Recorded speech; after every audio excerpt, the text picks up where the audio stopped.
like to pay my tributes to the city and the citizens of Vilnius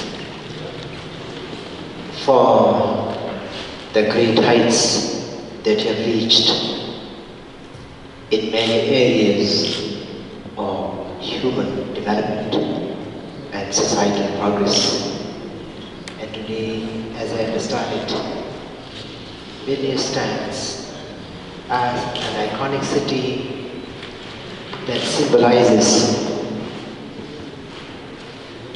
some of the most envious symbols of human progress. I would like to thank the Honorable former Mayor of the city, His Excellency Zumakas, and my fellow Butanies, Dr. Thakur S, and all of you for the largeness of your heart to have me visit this beautiful city that would be a dream come true for many people who get to visit this beautiful city. A very generous introduction has been provided by the earlier speakers, and I feel a little nervous as to whether I'll be able to measure up to those very kind commendations that have come from the Honorable former Mayor as well as Dr. Dennis. However, I'm most privileged to be able to visit your city, to be standing in front of the wise elders and the citizens of the city of Vilnius. Bhutan, as you could all see from the screen, is such a small country between two large neighbors, India in the south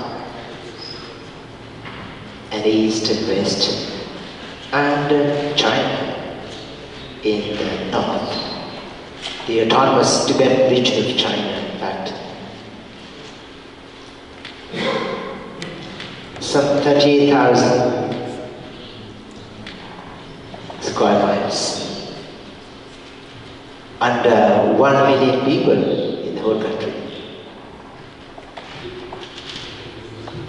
Bhutan has been under what we call self-chosen isolation for many centuries. But our kings over the years have taken a very bold decision to open and guide Bhutan from the medieval period to the 21st century. The fourth king of Bhutan, His Majesty Jimmy Singh Wangchuk, as young as he was when he became king, 16 going on 17, the youngest monarch in the world then, was looking around to see as to how governments looked at progress and human development, and found that the conventional measure of development, otherwise called gross domestic product, had its limitations, because it looked at a unidimensional, linear measure that focused primarily on material or physical development and left out several other elements that make life worthwhile, that make life meaningful and fulfilling. That is why he declared that gross national happiness is more important than gross domestic product. Over the past many years, this vision of an alternative model of development, gross national happiness, has been receiving increasing attention from the global community. And in Bhutan itself, we do our planning based on the 4 pillars that we call the enabling conditions in Bhutan of balanced and equitable socio-economic development, conservation of the natural environment, preservation and promotion of our culture, and indeed good governance. The 4 pillars on which the architecture of gross national happiness is supposed to rest. Today, I will not dwell on this alternative development vision called gross national happiness, but move very quickly to what Bhutan has been doing through the medium of education to advance this national vision.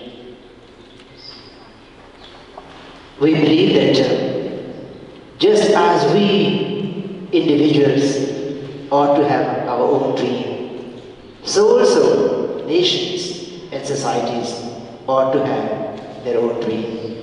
I call it the North Star. Every nation ought to have its own North Star, just as indeed every society and individual ought to have their own dream. So for Bhutan, the North Star for national development was identified by the 4th King, His Majesty G.K. Singh. And if a nation has a big dream or a big vision, the subsystems of the nation ought to embrace and advance that vision, that dream. Education is an extremely important subsystem of any nation, of any society. That is why in 2009, the Ministry of Education of the Kingdom of Bhutan undertook a massive educational reform initiative called Educating for Gross National Happiness. We thought that if gross national happiness is to be the development vision of the country, the education system must do its part to prepare the future leaders to take on their role as practitioners and promoters of this development vision.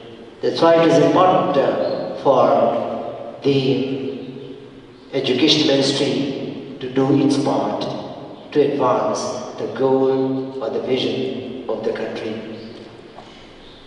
Educating for gross national happiness is the general program, but we needed a strategy to implement this vision.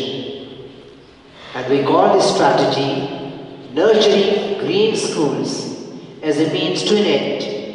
And the end is to be Green Bhutan.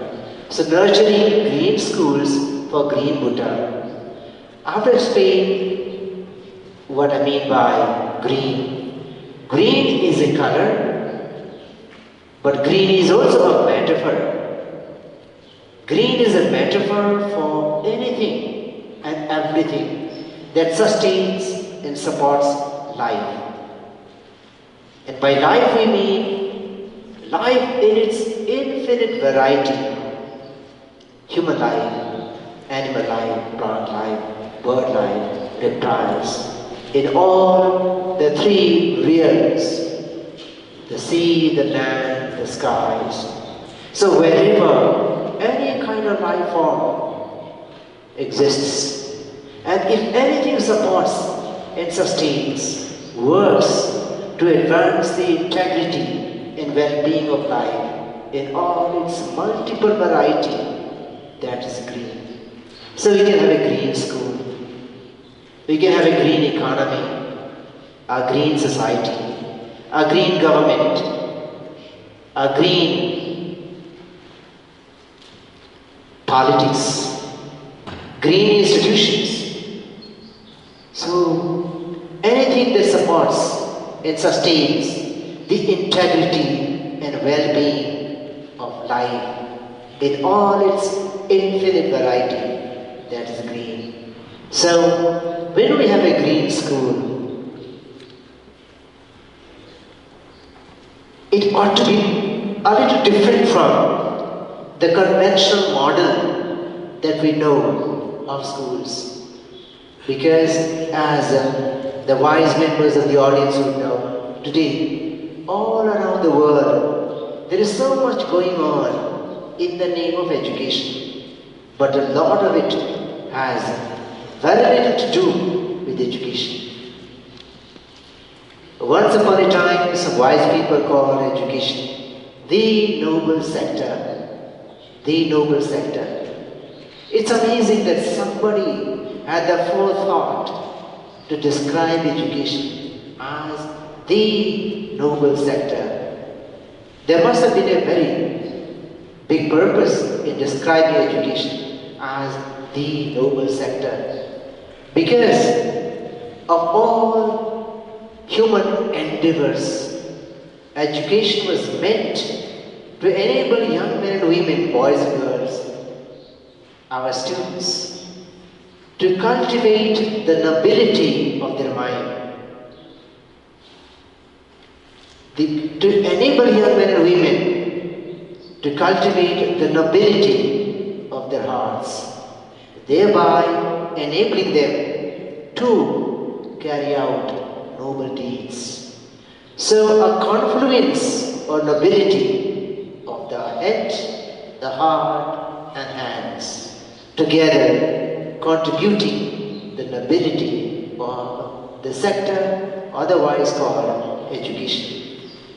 But down the years, ironically, education has lost most of its nobility. Today, perhaps education is everything but noble. But education is also built on the principle of hope. It is built on the principle of possibility. That is why we gather here like this.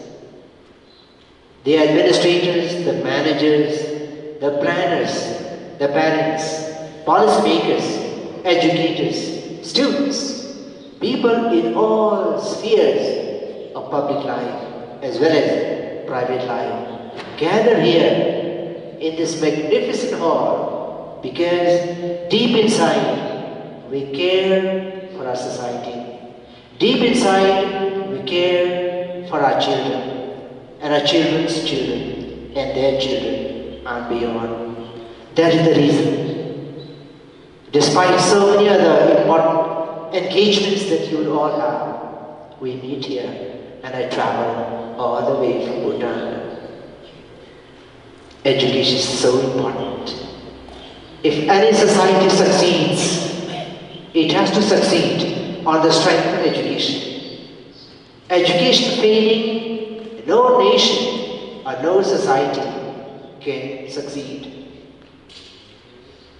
Education succeeding, no society, no nation can fail. Education is that important. Because in our schools, colleges and universities, we have the most precious segment, the most valuable part of our population, our children, our boys and girls, young men and women. That is why through the medium of education, through the instrumentality of education, we have to do what we can to give the best education possible to our children. We owe it to them to do that. So far, education has been mainly head-centered, mind-centered, based on cultivating the resources of our intellect. But we, in our life, is more than the mind. It is more than the intellect. As important as the intellect is, as important as the human mind is, our life is made up of so many other vital elements that together make us who we are. Just as indeed the society and our nation is made up of so many elements that together make it what it is. So when we assemble our children for an extended period of time to be in our schools, colleges and universities, education ought to be able to address the diverse claims on teaching and learning. What claims do we mean here? To begin with,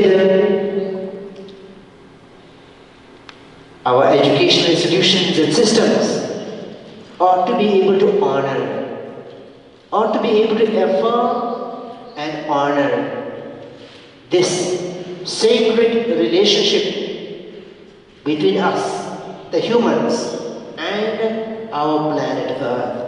Because this is the most obvious thing, the most immediate thing with which we as human beings are related or linked. This morning, when we came here, many of us would have walked on the face of this earth. We would have driven on the face of this earth. Our feet touched the soil. Our feet walked on Mother Earth. We never realized that somewhere along the line, we could take it for granted that we would always do this without permission. We never asked our planet Earth her permission to enable us to walk on the face of this earth. We build our homes on the earth. We lay railway lines, build highways,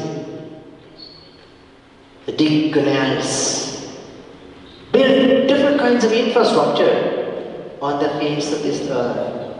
Take it for granted that we can use it. But if the earth were to say, don't walk on me, don't take liberties with me, we would be in deep troubles. We take it for granted that the air is there for us to breathe.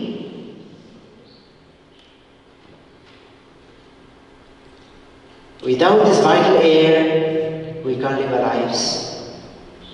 We take it for granted that there is this water and it will always be there for us to drink. Hardly ever do we realize how important it is for us to live our lives without the earth on which we walk, without the vital air that we breathe, without the precious water that we drink. The plants, the animals, the birds, the reptiles, every living being with which we share this planet Earth. Today we talk of global warming, climate change, mass movements of people. At the end of the day, all these phenomena, these happenings, natural disasters that take place, could be traced back to human actions.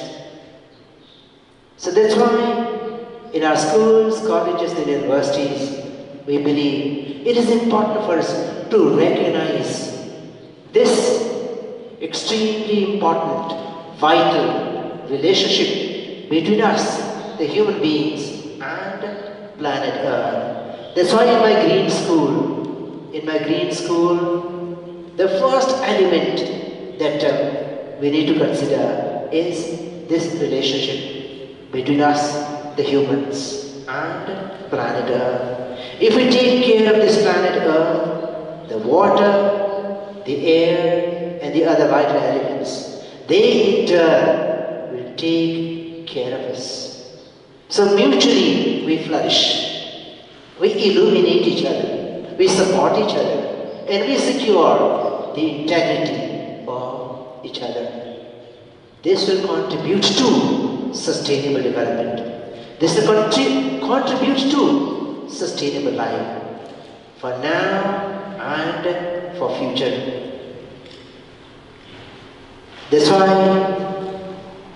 it is my hope that our institutions of learning, whether they are schools, colleges or universities, will take a step back, pause and reflect on the vitality and the preciousness of this relationship between us, the human beings, and planet Earth. We do everything else, but very often neglect this extremely important relationship. Today, so much of talk is going on about climate change, global warming, sustainable development. I think sustainable development begins with our acknowledgement of this precious, mutually beneficial relationship between the humans and planet Earth. I'm so happy to see that in Vilnius you have taken care of this relationship. A green city. I could hear birds around the hotel rooms. And overall, a very life-affirming.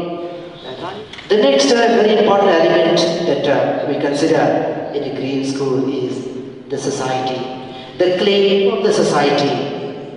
The first claim is that of planet Earth. We don't consider this claim very often, but planet Earth has such an important claim on our schools, on our colleges, universities, on teaching and on learnings and on lives. So the claim of planet Earth. The second one is the claim of the society. Today we have young men and women who travel to our schools, colleges and universities. But when they come to our seats of learning, they bring not only their names and their identities, but they come together with the norms, their capacities to build friendships. They come with their capacities to build relationships, to build team spirit, to work together, to live together. In school, our boys and girls meet people who they haven't met before. Many of them would meet people they have never come across before. But in the process of living together, walking on the same earth, looking at the same sky, breathing the same air, sharing the same common facilities and dreams together, they become more powerful. They build relationships, they build goodwill, they build friendship. And when they graduate from school, college and university and join the larger society, it is hoped that these young men and women will release to the society at large this goodwill, this capacity to build friendship, capacity to build bridges, their capacity to resolve conflicts, problems. And if young men and women have learned to be bridge builders, problem solvers, mediators at school, college or university, once out of the field in the larger society, they will always release goodwill. They will share goodwill. They will build bridges. They will resolve conflicts. They will help in the building of a good society. So, it is important for us to create that enabling environment where young men and women are able to release their capacities for positive energy and for goodwill. Today we are very busy all the time. This is the syllabus. You have so much time. You have to finish it at the end of the day. This leaves, this restlessness, this hurry leaves very little time for young people to reflect on their relationship with the society. After all these children, young men and women, are members of a larger scheme of things. That is the society. The society is their point of reference. That's why the claims of the society, where do they come from? What kind of families they come from? What kind of challenges they have? What kind of hopes and aspirations they have? These are things that we would like to be able to promote, understand and promote in our schools. I think all this is in favor of life and living. The third element of a green school, or the third claim on a green school, is the claim of culture. The claim of culture. Many people do not talk about culture in schools. Some people even feel that it is not politically correct to talk about culture in school. Whose culture? But all of us, each one of us, wherever we are on the face of this earth, are products of our culture. Our culture is a point of reference. Culture is what makes us who we are. Culture announces who we are, our identities, our uniqueness. Culture is the way we proclaim who we are. It is the way we proclaim, the way we do things, our beliefs, our values, our outlook, our worldview, our day-to-day lives, our sports and games, songs and dances, art and architecture, customs and costumes. Everything about us together make our cultures. And here in Lithuania, I know that your culture dates back to several hundreds. What are those important icons of the culture of your countries? What does it mean to young people? So, an affirmation of those traditions, our heritage, what we have received over the years on which we stand. The future is uncertain, but at least the past is a point of reference that we still have. Does it have anything to do to us or for us? As we look beyond, as we look to the future, it is also important to understand what are those great cultural foundations. What is our cultural heritage? What are those big ideas that moved our people forwards? Who are our cultural icons? And what values have we received from them? Are they still relevant? Are they meaningful? Without them, a lot of who we are is lost. So these are our roots. Where do our roots lie?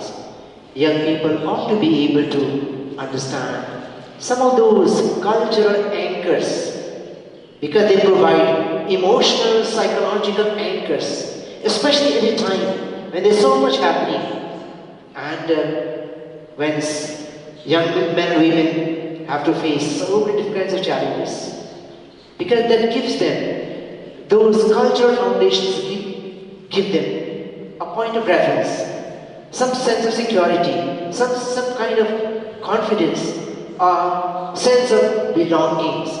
That's important. So, claims of culture. And of course, the fourth element is the claim of the intellect.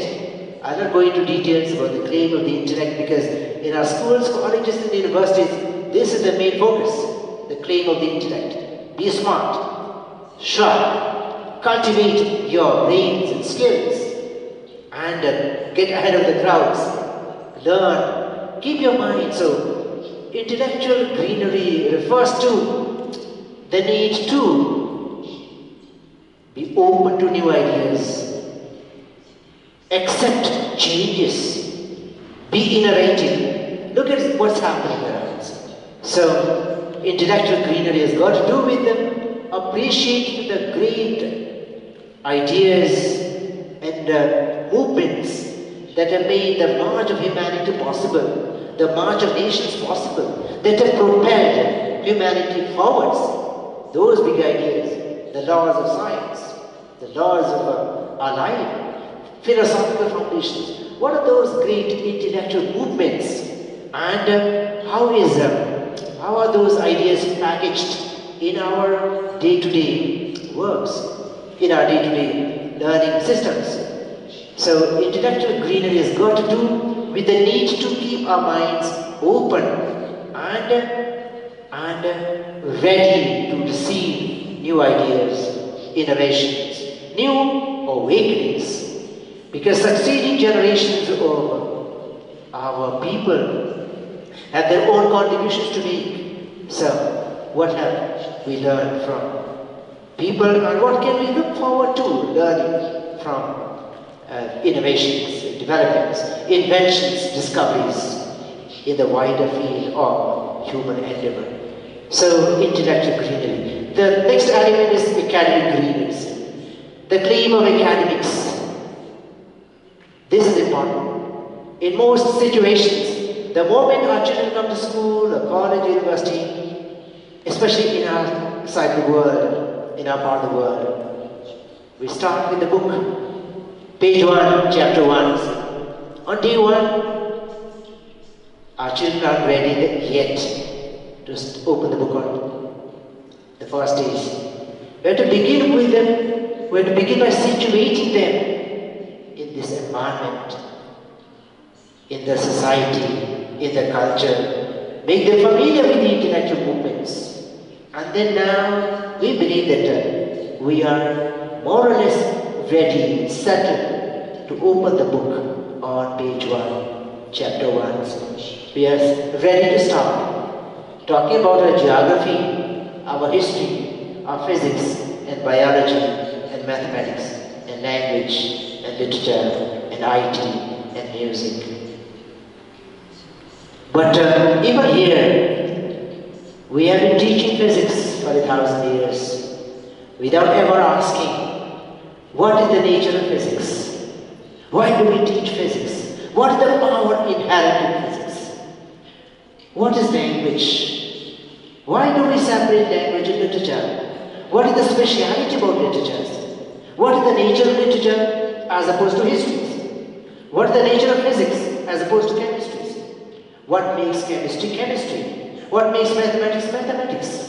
What is the power hidden away in these profound fields of investigation that makes us go back to them year after year, generation after generations? At schools, colleges and universities, it is important that we challenge these disciplines. Make them speak to us and to the children. Academic greenery entails discovering and challenging those disciplines, fields of investigation, and asking them to yield what their true nature is that makes them what they are. This is academic greenery. I think this makes teaching and learning far more powerful and purposeful, and thereby much more fun and fulfilling. The next element is aesthetic greenery. Aesthetics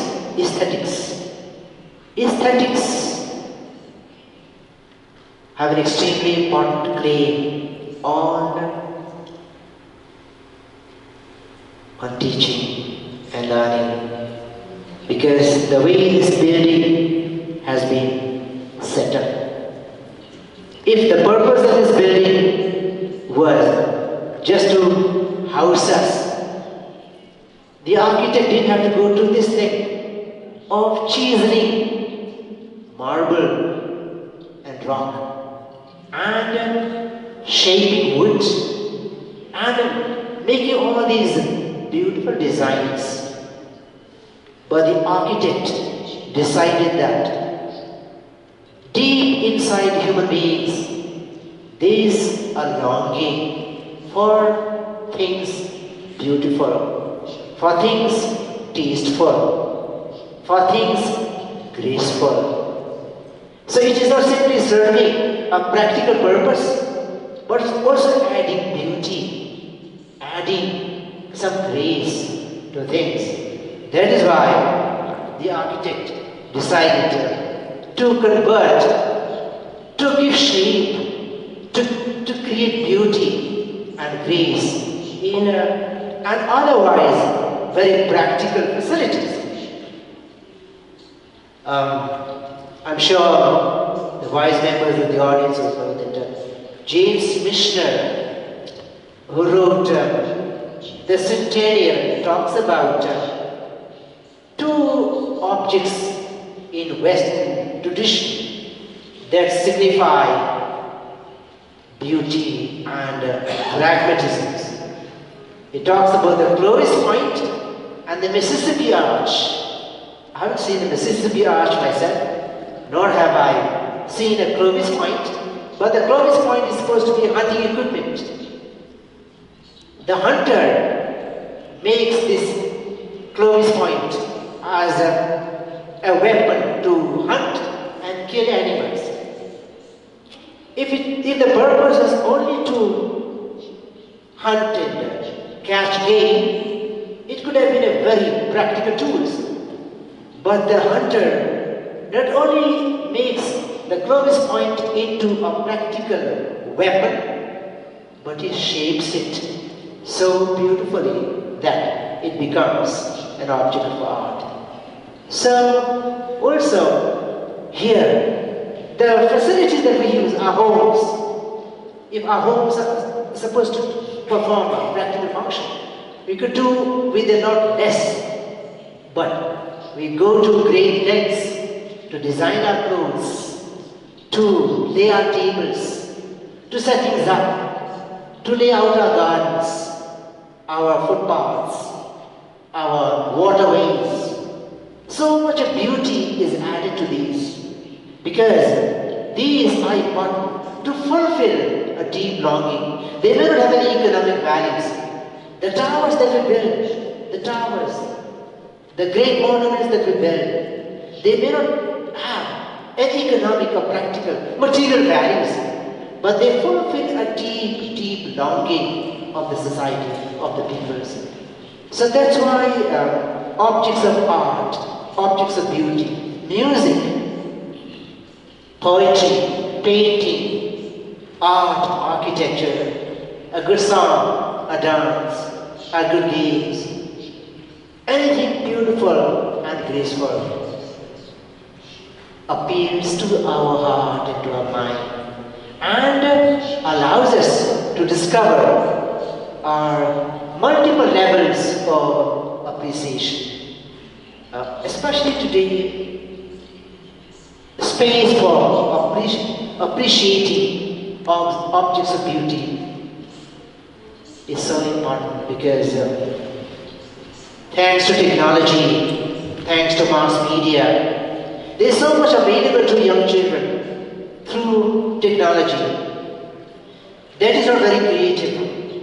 Not all of that is creative. Our children could think, they could imagine, they could create, they could build, but they have surrendered those abilities to the machine. And the machine has such seductive powers that it can suck the soul out of children without their ever realizing it. That's why in our seeds of learning, it's important to create opportunities for young children to be able to appreciate and celebrate beauty and grace and what truly looks tasteful. Otherwise, their integrity, their ability to create, to imagine, and to make gets compromised. So, the claim of aesthetics is a very important claim, especially to secure the integrity and the individuality of our learners. As educators, I believe, as a teacher, for me, one of the most important challenges has been to secure the integrity of the learner, to secure and protect the uniqueness, the identity and the integrity of the learner. However much the learner might learn, if the integrity of the person, the human being is lost, we have lost a lot. That's why the claim of aesthetics is so very important. How about the claim of spirituality? Today, especially in academic circles, in education systems, it is very rare to talk about spirituality. But all of us are in some way or the other spiritual beings. I do not mean religion or religiosity when I talk about spirituality. Spirituality is far bigger, it is far more profound than religion or religiosity. I may be a highly spiritual person without being religious. So, spirituality is an extremely important part of our life. Spiritual greenery has got to do with our appreciation of the need for something bigger than us. Our appreciation of the need for something better than us, purer than us. As we are not perfect. As we are not full. As we are not complete.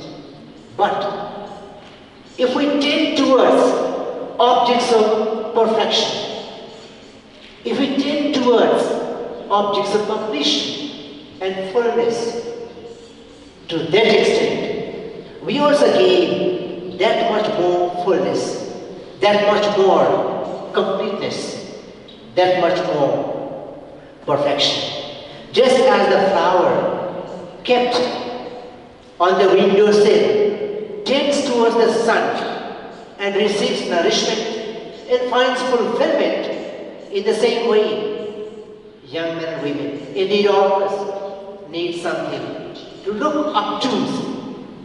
It could be God, it could be our parents, it could be our teachers, it could be our elders, it could be a friend, it could be an idea, it could be an object of nature, it could be something that is better than us, something greater, something superior to us, something that we look up to.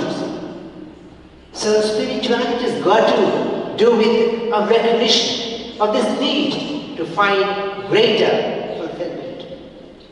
It helps people because a lot of the time, as young people, we are very egoistic, we are aggressive. Because we feel that, oh, we control the whole world. But when we know that there is something bigger than us, better than us, something more pure than us, then we also moderate our egos. We moderate our aggressive spirits. It has a very humanizing effect on children. So that's why we feel that in a green school, we must accommodate the claim of spirituality. What are those opportunities, those moments when we can go back onto ourselves, we can look into ourselves, listen to our inner voice. What does our inner voice tell us? What does our conscience tell us? Where does our center lie? What is it that gives us a sense of fullness? So these moments, I believe, are extremely important for education. And finally, the claim of ethics, of morality. Today we see so much going on in the world, even in high places. People talk about corruption and briberies and shortchanging of important values, collapse of icons, collapse of empires, societies, individuals, all because of human frailties. Ethical greenery, or the claim of morality. I do not want to be dogmatic or doctrinaire. Ethics is very universal. We can operate on the plane of ethics as ordinary human beings without offending anyone. So, ethical or moral greenery has got to do with our acknowledgement of categories of values. What are these values that set us apart from other beings? Let's say lower order beings, animals. The human beings are supposed to be the most highly evolved of all the animals. That's why we are called the Homo sapiens. Homo sapiens, thinking beings, rational beings. So, we can only distinguish between categories of values. As human beings, we can distinguish between right as opposed to what is wrong. We can distinguish between good as opposed to bad. We can distinguish between what is truth as opposed to what is untruth or falsehood. So this ability to distinguish between categories of values, right and wrong, good and bad, truth and falsehood, this is a great human ability. And young people, indeed all of us, separate ourselves, distinguish ourselves from other beings by this ability. So what is our institution founded on? What are those foundational blocks? What are those principles on which our society is founded? On which our life is founded? On which our nation is founded? On which humanity is founded? It is these abilities to distinguish between categories. And if young people are exposed to these categories of values, when they become leaders themselves, we believe that they will have the strength of character to say, this is wrong, I am not going to go for it. This is not for me, I will not stoop to it. This is false, this is bad, this is untruth. This is wrong. They will have the strength of character to distinguish these categories of values. So, in a green school, we believe that the claim of ethics must be acknowledged as well. So, in my green school, can I have the other slide? Dr. Dan, do we have the other one? So, in my green school, these 8 elements in a way represent the 8 important claims of life and a planet Earth on the process of teaching and learning. This is not complete. We could have more claims or fewer claims, but we believe that education to be more holistic, to be more harmonious and integrated, must be able to understand the diverse claims of different elements on it. So I will stop here. I've taken a long time, but I thought I'd spend maybe another 5 minutes to talk about whether schools can create situations and spaces for a sense of well-being and happiness. Maybe if there's some questions at this point in time, I could take those. Otherwise, maybe just take another 5 minutes. So my question would be, being proud of being Bhutanese. And the question goes to you. What can you tell about yourself? What are you proud of being Bhutanese? Yes. Thank you. Yes, indeed.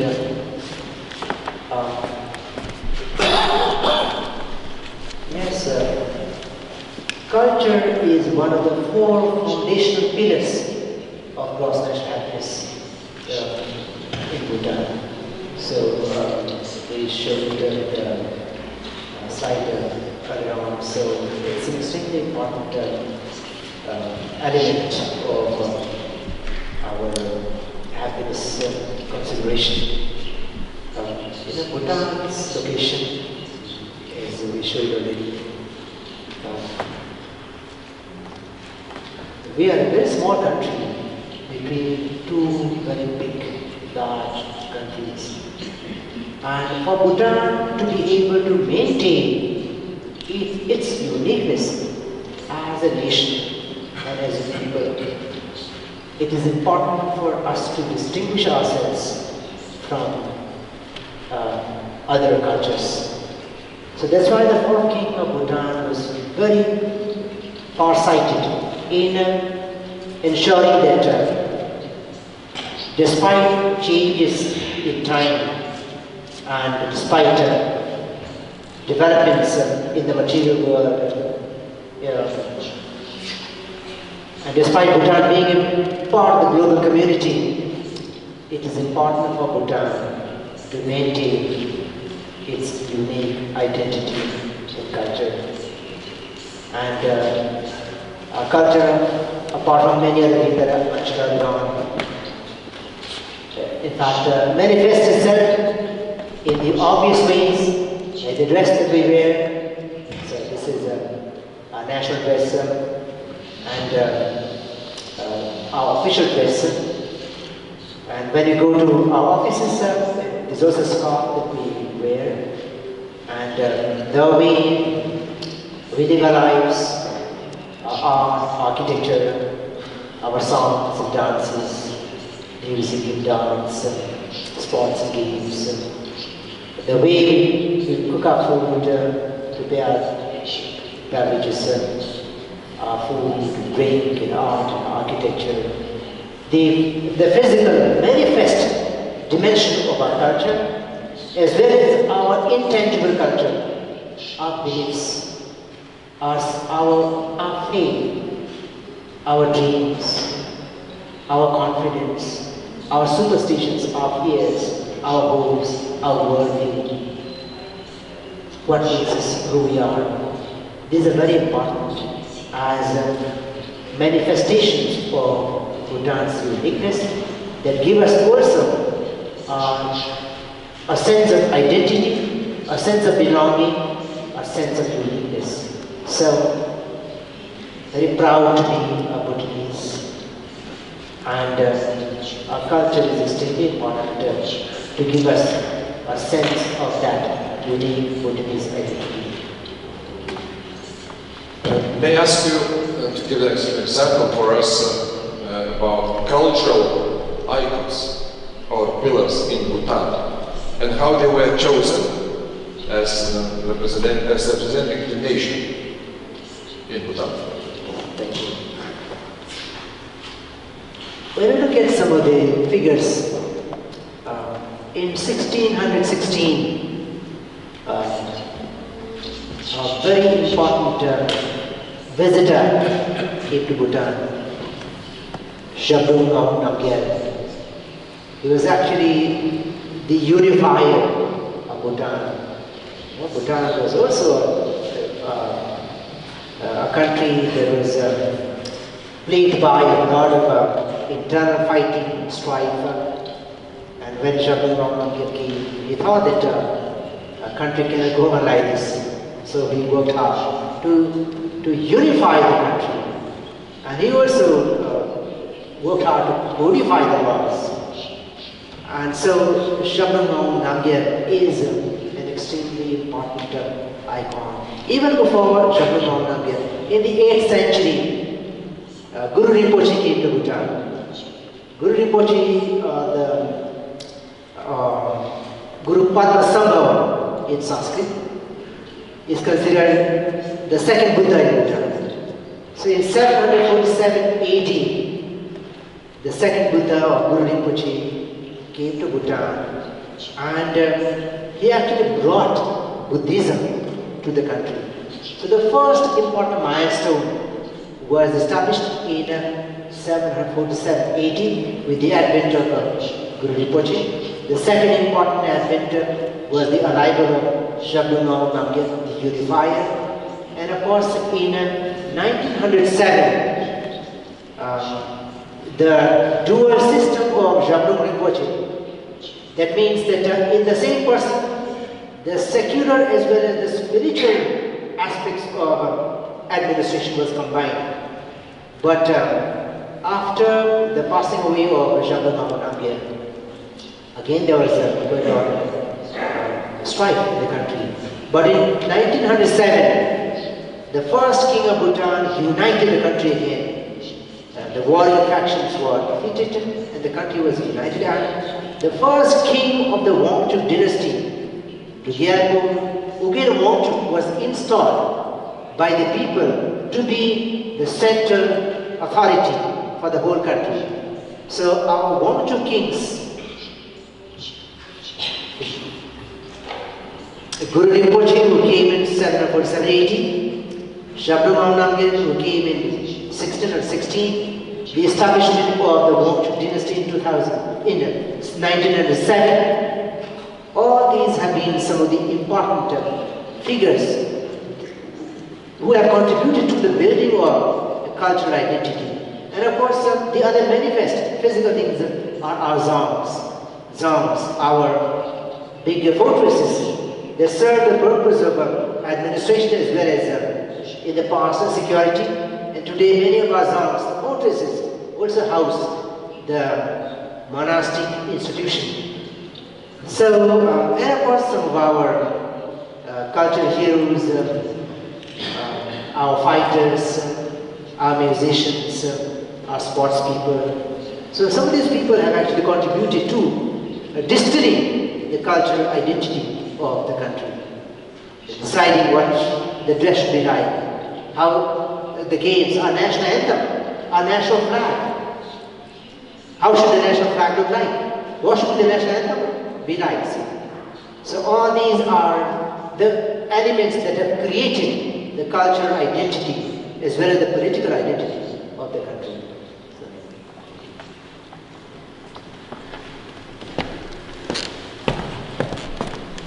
How the individuality of each child is nurtured within the system, while you're talking about the whole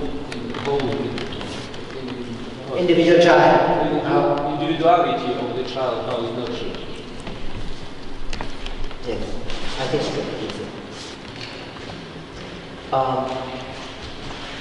One thing that we often get asked is the fact that Bhutan must be a very special country. I have to clarify this. That is that Bhutan is like any other country in India. Part of this good earth, up in the Himalayas. So like it's a geographical entity. It's a real geographical entity, Bhutan, with all the physical features that a mountain country has. And Bhutan has also real people, flesh and blood, like we are born, we grow old, we get sick, we die, we are all mortals. We have our hopes and dreams. We also have our own share of headaches and heartaches. We have our vulnerabilities, we have our weaknesses. We raise families like everybody else. And the way we raise children would be not very different from the way children are raised elsewhere. But especially in my time, in the remote hinterland of Bhutan, one would not get the kind of facilities that babies and children get today, as Bhutan gets more and more developed, as Bhutan's economy improves, and as more and more people get educated, as more and more mothers become more aware of health and hygiene, the way children are brought up will be much better, improved. Our mothers are far more health conscious now, and in the past, especially in my time, young children, it was not normal for children to be sent to school. As a matter of fact, parents would keep the children at home, and they would even hide the children from government officials who came looking for children to admit them to schools, because they were needed to work on the farms. But today, parents, in fact, work quite hard. Sometimes even going to the extent of changing the date of birth of the children to make them ready to go to school. So there's a lot of competition. So, in terms of looking after children, raising them, educating them, I think we follow a normal course. Depends upon what the economic situation is. Still in many parts of the North Bhutan, life is still quite challenging. Whereas in the more developed cities, a lot more amenities. But I think at the end of the day, fundamental to all processes of child rearing is love and affection and care. And these may not always manifest in material things. So I think that is something that we can say of all mothers, and all parents, all families. Thank you. I don't think it's a very good answer, but yes. Kad mokykla tampa bendruomenės širdimi. Ir norėjau paklausti Thakuro, kad jis pasidalintų, kaip vyksta tas procesas. Did you got translation? Oh, no. Okay, I want to ask you about your reforms in school education, and I know that the last 3 years you were doing decentralization, and the school became like a heart of community. Can you tell more about this? About the practical implementation? Yes, yes, Dr. Davis visited Bhutan together with the Honorable former Mayor, and got these beautiful messages from some of our schools. What we did in 2009 was invite some 80 educators from around the world. Some of the finest educational thought leaders from around the world met in the capital city of Thimphu for about 10 days to help us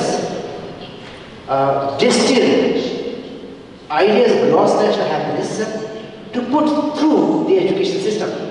How would the education ministry, the education system, infuse ideas of gross national happiness through the education system, through the schools and colleges? So this big gathering of education thought leaders together with our own Buddhist educators sat down for about 10 days and came up with a program. And the first thing that we did was invite all the school leaders of the country. And all the school leaders means just about 600 schools. Altogether we have about 600 schools across the country with the total numbers. So we invited all the school leaders and the deputy leaders to 3 6-day workshops. We divided them into 3 batches and had intensive 6-day workshops for all the school leaders and their deputies, and helped them to try and infuse the elements of gross national happiness into the curriculum. So how can the whole school approach be guided by ideas of change? And after the school leaders went back to their schools, they conducted their own workshops for their teachers. And we also have a central body in the ministry to go around from district to district to conduct workshops for teachers to bring them up to speed to implement the ideas of gross national happiness. You know, it is not easy. Just as implementing or following a gross national happiness path to development is far more difficult than following the GDP, gross domestic product path, so also implementing a gross national happiness model of education is extremely difficult. But as difficult as it is, we feel that we have to do what is right, what is desirable, what is correct. So we went about reaching out to everybody and empowering and educating, training the teachers, capacity building, because we believe that teachers are the most important element. An enlightened teacher, an awakened teacher, a motivated teacher is able to compensate for a lot of the deficiencies in the education system. So we thought we should reach out to the teachers, which we did. And in the meanwhile, we also produced materials to hand out to the teachers, conducted regular workshops for them. And in the assessment of school performance, every year we assess school performance. There are three main indicators of school performance. And one of them is green schools. Are the schools really doing what a green schools approach ought to be, in fact, doing? So we do have these policies and implementation standards to infuse ideas of gross national happiness in the school. But I should also say that many of our schools have done very well. They have exceeded our expectations. Some are in the middle, some are way below, some are struggling. So there is a lot of variety in terms of implementation success.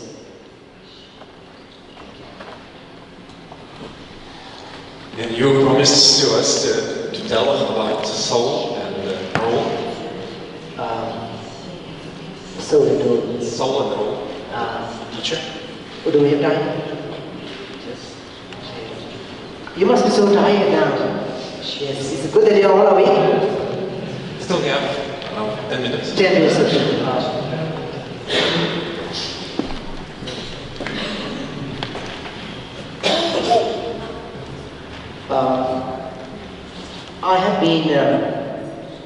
I've been in education for quite some time, all my working life. I've spent all my working life in education. I've traveled to all the 20 districts of the country. I would have met about 80% of all the students and about 80% of all the teachers. I've walked to most of our schools, sometimes for as long as 7 days in a row. And our schools are in remote places.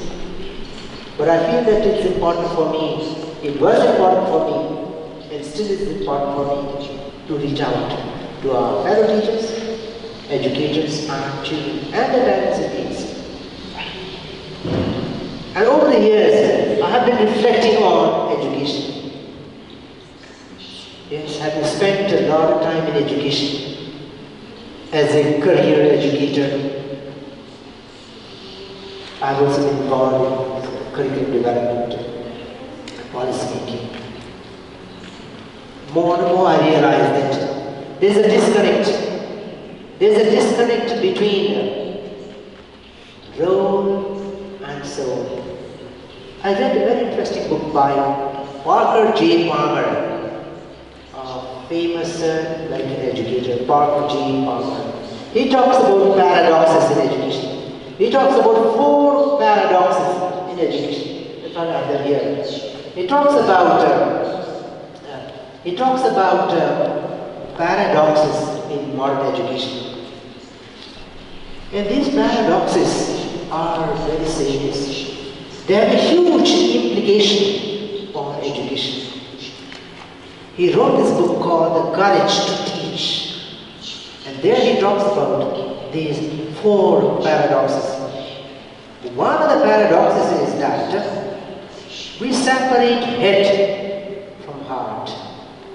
We separate head from heart, with the result that we have minds that do not feel and hearts that do not know how to think.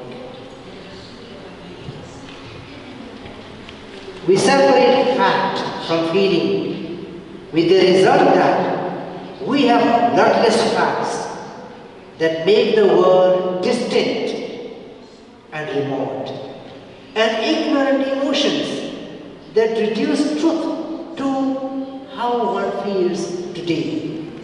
We separate theory from practice, with the result that theories have little to do with life, and practice that is uninformed by understanding. The fourth paradox is we separate teaching from learning, with the result that we have teachers who talk and do not listen, and students who listen but do not talk. The four paradoxes. And I feel that there are more paradoxes. And for me, I call these the 7 blunders of modern education. Palmer's 4 paradoxes, and I've added 3. I feel that the other paradox is we overplay the importance to sharpen brains and skills. We overplay the importance to sharpen brains and skills, and underplay the need to build faith and character. We talk about how to be smart, but not how to be wise and good. And the result is that the learner becomes more and more career conscious, but less character conscious.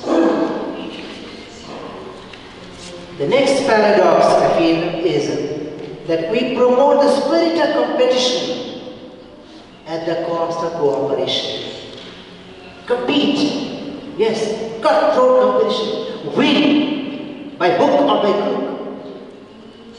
That's the goal. And what kind of means you employ doesn't matter. That is wrong. And the result is that we have individuals who largely become efficient machines, devoid of personal sensibilities. I believe we become ever more tech savvy and search the world for information and knowledge, but do not acquire insight and wisdom, with the result that life remains mostly futile and unfulfilling. So I think it is so important to see where the rains are beating us, where we are faltering and falling. What is the divide between teaching and learning, fact and practice and faith, fact and feelings, information and insights, knowledge and wisdoms, brains and skills, as opposed to faith? We have to believe in something. Something must be going well in the world. Something must be right. I think it's wrong for young people to be told that life is so hard, life is so competitive, it's so bitter, you have to fight all the time. I think with all the aches and pains, with all the imperfections, the world is still a good place, and life is still beautiful. And I think this is the message that educators ought to share with young people. It is a good world, and life is still beautiful and precious. That is not something that is happening in our sense of learning. Because we are so caught up in our roles. We are so caught up in our roles.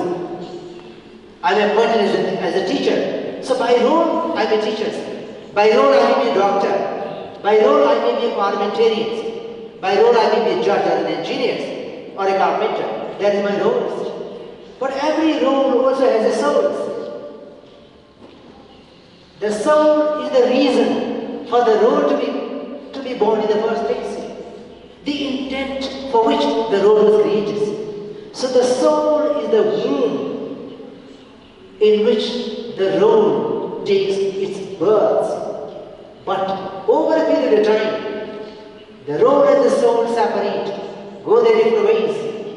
And to the extent that the role becomes more and more alienated and separated from the soul, it becomes poorer and poorer, more vulnerable, and over a period of time, it dies out. The flame extinguishes, the spark is extinguished.